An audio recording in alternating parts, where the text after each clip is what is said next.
ভাবুন তো, এমন একটি সিরাম যা কোনো মানুষের শরীরে ইনজেক্ট করলেই সে সাধারণ মানুষের তুলনায় অনেক বেশি শক্তিশালী হয়ে যায়। তার পুরো শরীর যেন এক নতুন ক্ষমতা পেয়ে বসে। যুদ্ধ করার দক্ষতা, গতি আর সহনশীলতা সবকিছুই হয়ে ওঠে অসাধারণ। কিন্তু এই সিরাম তৈরির পরীক্ষায় প্রাণ হারিয়েছেন অসংখ্য ভারতীয় সেনা। গল্পের শুরু ২৭ জুলাই ১৯৯৯। কার্গিল যুদ্ধ শেষ হওয়ার ঠিক একদিন পর চিফ কর্নেল বিক্রান্ত কৌল এবং ফতেহ সিং লাখাওয়াত যুদ্ধক্ষেত্রে দাঁড়িয়ে আছেন। তাদের সামনে পড়ে আছে দেশের জন্য প্রাণ উৎসর্গ করা বহু ভারতীয় সেনার নিথর দেহ। সেই সময় ফতেহ সিং লাখাওয়াত বিক্রান্তকে বলে, এই যুদ্ধ শেষ হয়েছে ঠিকই, কিন্তু ভবিষ্যতে আর কোনো যুদ্ধ এমনভাবে শেষ হবে না যেখানে এত সৈনিককে নিজের জীবন দিতে হবে। এরপর সে বিক্রান্তের সামনে আলফা প্রোগ্রামের প্রস্তাব রাখে। ট্রায়াল চালানোর অনুমতি সে আগেই নিয়ে এসেছিল, কিন্তু এটিকে স্থায়ীভাবে চালু করতে হলে বিক্রান্তের অনুমোদন দরকার। এরপর গল্প এগিয়ে যায় ৩ বছর পরে। আলফা প্রোগ্রামের ল্যাবে সবাইকে জানানো হয় ভারতের সবচেয়ে বড় তেলক্ষেত্র মুম্বাই হাই ভয়াবহ বিপদের মুখে। সন্ত্রাসীরা পুরো জাহাজ দখল করে নিয়েছে এবং ২৮ জন ও এনজিসি কর্মীকে জিম্মি করে রেখেছে। ঠিক তখনই দেখা যায় ফতেহ সিং লাখাওয়াতের টিম তাদের উদ্ধার করতে ইতিমধ্যেই মিশনে নেমে পড়েছে।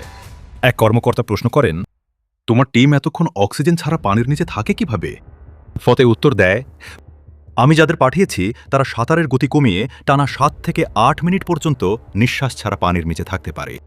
এরপর আরেকজন প্রশ্ন করেন, ওদের কারো চোখে নাইট ভিশন গগলসও নেই, তাহলে অন্ধকারে দেখে কিভাবে? ফতেহ হেসে বলে, ওদের দেখার দরকার হয় না, শুধু শব্দ শুনেই সব বুঝে ফেলে।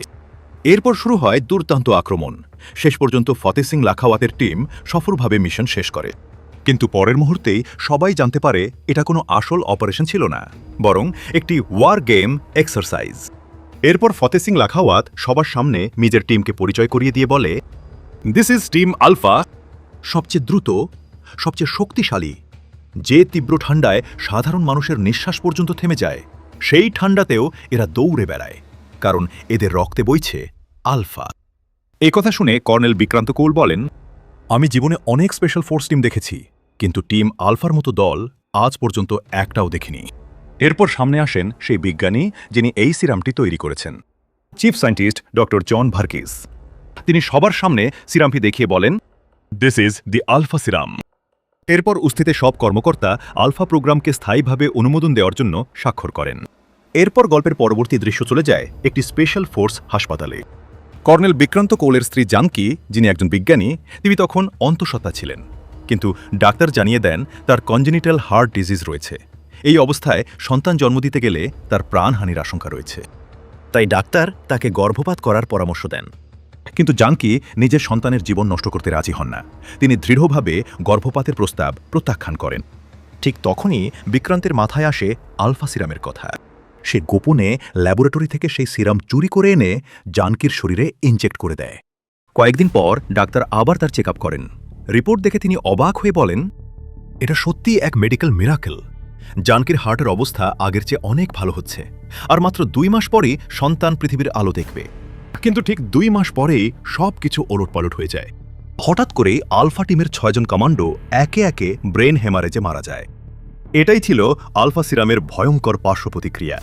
এই খবর শুনেই বিক্রান্ত ছুটে যায় হাসপাতালে, যেখানে জানকির ডেলিভারি চলছিল। ডাক্তার তাকে বলেন, আমরা জানকিকে হয়তো বাঁচাতে পারবো না, তবে শিশুটিকে বাঁচানোর জন্য সর্বোচ্চ চেষ্টা করছি। এ কথা শুনে বিক্রান্ত সম্পূর্ণ ভেঙে পড়ে। ঠিক সেই সময় সেখানে আসে ফতেহ সিং লাখাওয়াত। সে বিক্রান্তকে বলে, আপনি নিশ্চয়ই আপনার স্ত্রীকে আলফা সিরাম ইনজেক্ট করেছিলেন। আপনি নিজের হাতেই আপনার স্ত্রীকে মৃত্যুর দিকে ঠেলে দিয়েছেন।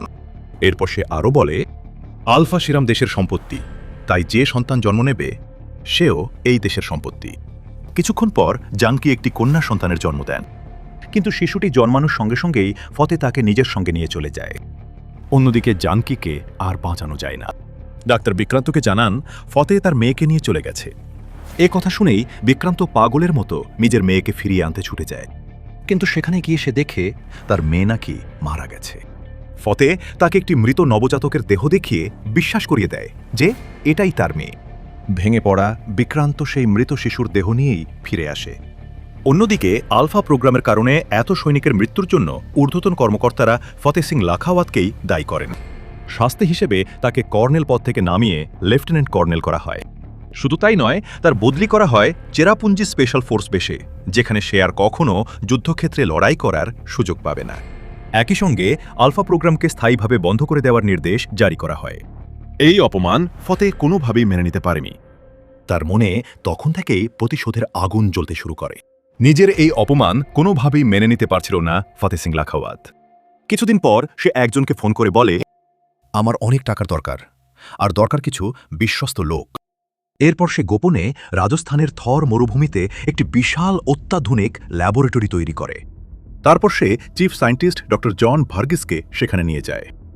এত বড় এবং অত্যাধুনিক ল্যাবরেটরি দেখে ডক্টর ভার্গিস অবাক হয়ে যান। তিনি ফতেহকে জিজ্ঞেস করেন, আপনার পোস্টিং তো চেরাপুঞ্জিতে, তাহলে এত দূরে বসে এই পুরো জায়গার দেখভাল করবেন কিভাবে? ফতেহ হেসে উত্তর দেয়, আমি যেখানে থাকি সেখান থেকে সবার উপর নজর রাখি, কিন্তু আমার উপর নজর রাখার মতো কেউ নেই। ঠিক তখনই সামনে আসে গল্পের সবচেয়ে বড় সত্য। কর্নেল বিক্রান্ত কৌলের যে মেয়েকে মৃত বলে বিশ্বাস করানো হয়েছিল, সে আসলে কখনো মারা যায়নি। ফতেহ ইচ্ছাকৃতভাবে বিক্রান্তকে মিথ্যা বলেছিল। নিজের অপরাধ লুকানোর জন্যে সে অন্য একটি মৃত নবজাতকের দেহ বিক্রান্তের হাতে তুলে দিয়েছিল। অথচ বিক্রান্তের আসল মেয়ে তখনও জীবিত ছিল। সেই শিশুটিকেই নিজের কাছে রেখে বড় করতে শুরু করে ফতেহ, আর তার নাম রাখে সীতা। সময়ের সঙ্গে সঙ্গে সীতা বড় হতে থাকে। ছোটবেলা থেকেই তাকে কঠোর কমান্ডো ট্রেনিং দেওয়া হয়। একই সঙ্গে নিয়মিত তার রক্ত পরীক্ষা করা হতো, কারণ ফতের পরিকল্পনা ছিল সীতার রক্ত ব্যবহার করেই নতুন করে আলফা সিরাম তৈরি করা। সবকিছু পরিকল্পনা মতোই চলছিল, কিন্তু হঠাৎ একদিন সবকিছু বদলে যায়। সীতা নিজের লোকদের ওপরই আক্রমণ শুরু করে, একে একে সবাইকে হত্যা করতে থাকে। এরপর ফতে তৈরি করা পুরো গোপন ল্যাবরেটরি ধ্বংস করে দিয়ে সেখান থেকে পালিয়ে যায়। বহু বছর পরে কর্নেল বিক্রান্ত কৌল চেরাপুঞ্জিতে ফতেহ সিং লাখাওয়াতের সঙ্গে দেখা করতে আসেন। তিনি ফতেহকে জানান, আমাদের ডিপার্টমেন্টের অনেক সদস্যকে অত্যন্ত নৃশংসভাবে হত্যা করা হয়েছে, আর এরা সবাই সেই মানুষ যারা একসময় আলফা প্রোগ্রাম চালু করার জন্য স্বাক্ষর করেছিলেন। এখন শুধু আমি আর তুমি বেঁচে আছি। তখন ফতেহ শান্তভাবে বলে, ভালো করে দেখো, এই মেয়েটাই ওদের সবাইকে হত্যা করেছে। বিক্রান্ত যখন সীতার দিকে তাকায়, তখনই সে তাকে চিনে ফেলে। সে বুঝতে পারে এটাই তার সেই মেয়ে যাকে সে এতদিন মৃত বলে বিশ্বাস করেছিল। তখনই তার কাছে পরিষ্কার হয়ে যায় ফতেহ তাকে মিথ্যা বলেছিল। ফতেহ বলে, আমি ওর নাম রেখেছি সীতা। এরপর সে আরও জানায়, আলফা সিরামের পার্শ্ব প্রতিক্রিয়ায় সীতার মস্তিষ্কের স্বাভাবিক ভারসাম্য নষ্ট হয়ে গেছে, তাই এখন সে নিজের লোকদেরও হত্যা করছে। এরপর সীতা কর্নেল বিক্রান্ত কৌলের প্রতিটি গতিবিধির ওপর নজর রাখতে শুরু করে, কারণ এবার তার পরবর্তী লক্ষ্য ছিল বিক্রান্ত। তদন্ত করতে গিয়ে সে জানতে পারে বিক্রান্ত তো প্রায়ই স্পেনে যাতায়াত করেন। সীতার মনে প্রশ্ন জাগে, স্পেনে এমন কি আছে যেখানে বিক্রান্ত বারবার যান? কিন্তু আসল সত্য ছিল সম্পূর্ণ ভিন্ন। জানকী যখন সন্তান জন্ম দিয়েছিলেন, তখন তিনি শুধু একটি নয়, যমজ কন্যা সন্তানের জন্ম দিয়েছিলেন। সেই সময় ডাক্তার ফতেহের ভয়ে এই সত্যটা বিক্রান্তকে জানাতে পারেননি। পরে সুযোগ পেয়ে তিনি সবকিছু খুলে বলেন। এরপর বিক্রান্ত নিজের দ্বিতীয় মেয়েকে গোপনে বড় করতে শুরু করেন। তার শরীরেও আলফা সিরামের প্রভাব ছিল। সেই মেয়ের নাম রাখা হয় দুর্গা। একদিন বিক্রান্ত দুর্গাকে বলেন, তোমার একটি যমজ বোন আছে, তার নাম সীতা। অন্যদিকে সত্য জানার উদ্দেশ্যে সীতা স্পেনে পৌঁছে যায়। সেখানে সে একটি বাড়ির সন্ধান পায়, কিন্তু বাড়িটি সম্পূর্ণ ফাঁকা ছিল। সীতা পৌঁছানোর কিছুক্ষণ পরেই সেখানে দুর্গা আসে। সীতা আড়াল থেকে সব কিছু লক্ষ্য করছিল, কিন্তু সে জানত না এই মেয়েটি তার নিজের যমজ বোন। অন্যদিকে দুর্গা বুঝতে পারে যে বাড়ির ভেতরে আর কেউ রয়েছে। এরপর দুজনের মুখোমুখি দেখা হয়, আর শুরু হয়ে যায় তুমুল লড়াই। লড়াইয়ের মাঝেই দুর্গা সীতাকে ভালোভাবে দেখে বুঝতে পারে এই মেয়েটি তার হারিয়ে যাওয়া বোন। সে সীতাকে থামিয়ে বলে, সীতা, আমি তোমার বোন। কিন্তু সীতার উপর সেই কথার কোনো প্রভাব পড়ে না। তার ভেতরে যেন কোনো আবেগই অবশিষ্ট ছিল না। সে নির্দয়ভাবে আক্রমণ চালিয়ে যেতে থাকে। ঠিক তখনই সেখানে উপস্থিত হন কর্নেল বিক্রান্ত কৌল। তিনি সীতার মাথায় বন্দুক তাক করে তাকে থেমে যেতে বলেন, কিন্তু সীতা আবেগের অভিনয় করে, আর সেই সুযোগেই বিক্রান্ত ও দুর্গা দুজনকেই কাবু করে বেঁধে ফেলে, কারণ তার কাছে সম্পর্ক বা আবেগের আর কোনো মূল্যই ছিল না। এরপর সীতা বলতে শুরু করে, আমার ভেতরে এখন আর কোনো আবেগ নেই। ছোটবেলা থেকেই আমাকে একটা বন্ধ ঘরের মধ্যে বড় করা হয়েছে। আমার পুরো শৈশব কেটেছে শুধু কমান্ডো ট্রেনিং নিতে নিতে। ফতেহ সিং লাখাওয়াত আমাকে ব্যবহার করে অসংখ্য মানুষকে হত্যা করিয়েছে, আর প্রতিবারই সে আমাকে বুঝিয়েছে এরা সবাই দেশদ্রোহী, তাই এদের মরতেই হবে। কিন্তু একদিন সে আমাকে এমন একজনকে হত্যা করতে পাঠিয়েছিল যাকে দেখে আমার হাত থেমে গিয়েছিল। তিনি ছিলেন doctor John Varghese. Doctor Varghese যেন আমার জন্যই অপেক্ষা করছিলেন। তিনি বললেন, তুমি আমাকে মারবেই, কিন্তু তার আগে তোমাকে কিছু সত্য জানানো দরকার। এরপর তিনি ফতেহ সিং লাখাওয়াতের সমস্ত সত্য আমার সামনে তুলে ধরেন। তিনি জানান, ফতেহ যতটা দেশপ্রেমিক বলে নিজেকে পরিচয় দেয়, বাস্তবে সে ঠিক তার উল্টো। এরপর তিনি আমার আসল বাবা মায়ের কথাও বলেন। ছোটবেলা থেকে ফতেহ আমাকে বিশ্বাস করিয়েছিল আমার বাবা মা আমাকে জন্মের পরই ফেলে চলে গিয়েছিল, আর সেই কারণেই সে আমাকে মানুষ করেছে। কিন্তু সেটাও ছিল সম্পূর্ণ মিথ্যা। এরপর ডক্টর ভার্গিস আরও জানান, ফতেহে একটি নতুন মিশনের প্রস্তুতি নিচ্ছে, অপারেশন ওডিসি।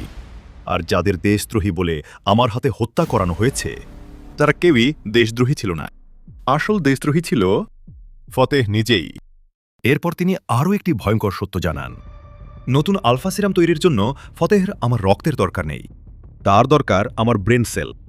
আর সেই পরীক্ষা সফল হলে আমি চিরদিনের জন্য কোমায় চলে যাব।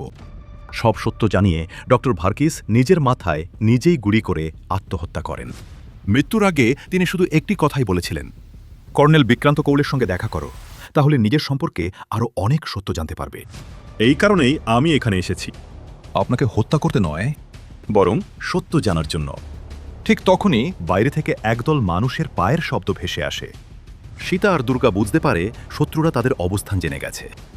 তখন কর্নেল বিক্রান্ত দুই বোনকে বলেন, তোমরা পিছনের রাস্তা দিয়ে বেরিয়ে যাও, এই ঠিকানায় চলে যাও, সেখানে তোমরা নিরাপদ থাকবে। এরপর বিক্রান্ত একাই শত্রুদের মোকাবিলা করেন এবং একে একে সবাইকে পরাজিত করে দেন। কিন্তু অন্যদিকে ফতেহ সিং লাখাওয়াত তার এক সহযোগীকে নিয়ে সেই জায়গায় পৌঁছে যায়। এবার বিক্রান্ত তাকে থামাতে পারেন না, ফতেহ তাকে বন্দী করে ফেলে। এরপর বিক্রান্তের ব্লেজার থেকে একটি জিপিএস ট্র্যাকার বের করে, আর সেটার সাহায্যে সে জানতে পারে সীতা আর দুর্গা ঠিক কোথায় রয়েছে। অন্যদিকে সীতা আর দুর্গা বিক্রান্তের দেওয়ার ঠিকানায় পৌঁছে দেখে সেখানে একজন সাধু শান্তভাবে বসে মাটিতে একটি নকশা আঁকছেন। সীতার মনে সন্দেহ জাগে, সে বলে, এই মানুষটাই আমাদের বাঁচাবে। কিন্তু দুর্গা গভীর মনোযোগ দিয়ে সেই নকশাটি দেখতে থাকে। সীতা মজা করে বলে, বাবা কি আমাদের এখানে রঙ্গোলি বানানো শিখতে পাঠিয়েছেন? তখন সেই সাধু হালকা হেসে বলেন, এটা রঙ্গোলি নয়, এটা মণ্ডল। এটা তৈরি করতে শিখতে অনেক বছর লেগে যায়। ঠিক তখনই সীতার কানে শত্রুদের পায়ের শব্দ ভেসে আসে। সে বুঝতে পারে শত্রুরা তাদের খুঁজে এখানে পৌঁছে গেছে। সীতা আর দুর্গা সাধুকে বলে, আপনি চিন্তা করবেন না, আমরা দুজনই ওদের সামলে নেব। কিন্তু সাধুটি নিশ্চুপ বসে থাকেন, শুধু মুচকি হেসে পুরো ঘটনাটা দেখতে থাকেন। হঠাৎ শত্রুদের একজন এগিয়ে এসে পা দিয়ে সেই মণ্ডলটি নষ্ট করে দেয়। কিন্তু পরের মুহূর্তেই সে যখন সাধুর একেবারে সামনে পৌঁছায়, তার হাত থেকে ছুরিটি মাটিতে পড়ে যায়। ভয়ে তার মুখের রং বদলে যায়। কাঁপতে কাঁপতে সে শুধু একটি নাম উচ্চারণ করে, কবির। তারপর প্রাণ ভয়ে দৌড়ে পালাতে শুরু করে, কারণ তিনি কোনো সাধারণ সাধু ছিলেন না, তিনি ছিলেন কবির, YRF স্পাই ইউনিভার্সের অন্যতম কিংবদন্তি স্পাই এজেন্ট। কবিরকে দেখে সীতা আর দুর্গা দুজনেই হতবাক হয়ে যায়। এরপর শুরু হয় তিনজনের দুর্দান্ত অ্যাকশন সিকোয়েন্স। ঠিক সেই সময় সীতার ফোনে ফতেহ সিং লাখাওয়াতের কল আসে। ফতেহ বলে, কর্নেল বিক্রান্ত আমার বন্দী, তুমি যদি এখনই আমার কাছে না আসো তাহলে আমি ওকে মেরে ফেলব। এই কথা শুনেই সীতা দুর্গাকে কিছু না জানিয়ে একাই ফতেহর পাঠানো ঠিকানায় চলে যায়। সেখানে গিয়ে সে দেখে তার বাবা কর্নেল বিক্রান্তকে বেঁধে রাখা হয়েছে। শুধু তাই নয়, তার শরীরে একটি টাইম বোমাও লাগানো রয়েছে। সীতা একটু এগোতেই তার পা একটি প্রেসার সুইচ মাইনের ওপর পড়ে যায়। ঠিক তখনই সামনে আসে ফতেহ। সে হেসে বলে, এবার তোমরা দুজনেই মরবে, আমার আর তোমাকে দরকার নেই। এখন আমার কাজ দুর্গাকে দিয়েই হয়ে যাবে। তাকে নিয়ে আসার জন্য আমি ইতিমধ্যেই লোক পাঠিয়ে দিয়েছি। এরপর ফতেহ নিজের জীবনের সবচেয়ে বড় সত্য প্রকাশ করে। সে বলে, আমি কোনো ভারতীয় কর্নেল নই, আমি আসলে পাকিস্তানের মেজর জাররার খান। অনেক বছর আগে পরিকল্পনা করেই আমি ভারতে এসেছিলাম। ফতেহ সিং লাখাওয়াত পরিচয়টাও ছিল সেই পরিকল্পনারই অংশ। এই সত্য বলার পর মেজর জাররার খান সেখান থেকে চলে যায়। কিন্তু কর্নেল বিক্রান্ত কৌল আর সীতা নিজেদের বুদ্ধি খাটিয়ে সেই মৃত্যু ফাঁদ থেকে বেরিয়ে আসতে সক্ষম হয়। এরপর তারা একটি হেলিকপ্টারে করে মেজর জাররার খানের গোপন ঘাঁটির উদ্দেশ্যে রওনা দেয়। সেখানে পৌঁছেই কর্নেল বিক্রান্ত, সীতা এবং তাদের পুরো ফোর্স শত্রুদের ওপর আক্রমণ চালিয়ে দেয়। চারদিকে শুরু হয়ে যায় গুলির লড়াই আর বিস্ফোরণের তাণ্ডব। কিছুক্ষণ পর দুর্গাও সেই যুদ্ধে যোগ দেয়। এবার দুই বোন নিজেদের বাবার সঙ্গে কাঁধে কাঁধ মিলিয়ে শত্রুদের বিরুদ্ধে লড়াই শুরু করে। এরপর শুরু হয় একের পর এক দুর্দান্ত ব্লকবাস্টার অ্যাকশন সিকোয়েন্স, যেখানে সীতা, দুর্গা এবং কর্নেল বিক্রান্ত একসঙ্গে মেজর জাররার খানের পুরো বাহিনীকে ধ্বংস করে দেয়। শেষ পর্যন্ত সীতার মুখোমুখি হয় মেজর জাররার খান। জাররার খান সর্বশক্তি দিয়ে নিজেকে বাঁচানোর চেষ্টা করলেও এবার সীতা তাকে কোনোভাবেই বাঁচতে দেয় না। শেষ মুহূর্তে সীতা নিজের বন্দুক তুলে একটি গুলিতেই মেজর জাররার খানের খেলা চিরতরে শেষ করে দেয়। তো বন্ধুরা, এটাই ছিল আলফা সিনেমার সম্পূর্ণ গল্প। এমনই দারুণ দারুণ মুভি এক্সপ্লেনেশন দেখতে চাইলে অবশ্যই আমাদের চ্যানেলটি সাবস্ক্রাইব করে রাখুন, কারণ এমন ভিডিও তৈরি করতে আমাদের অনেক পরিশ্রম আর সময় দিতে হয়। আপনাদের একটি সাবস্ক্রাইবই আমাদের আরও ভালো ভিডিও বানানোর অনুপ্রেরণা দেয়। ভিডিওটি ভালো লাগলে অবশ্যই লাইক ও শেয়ার করবেন, আর বেল আইকনে ক্লিক করতে ভুলবেন না, যাতে আমাদের পরবর্তী ভিডিওর আপডেট সবার আগে আপনিই পান। আবার দেখা হবে নতুন একটি দুর্দান্ত মুভি এক্সপ্লেনেশন নিয়ে। ধন্যবাদ।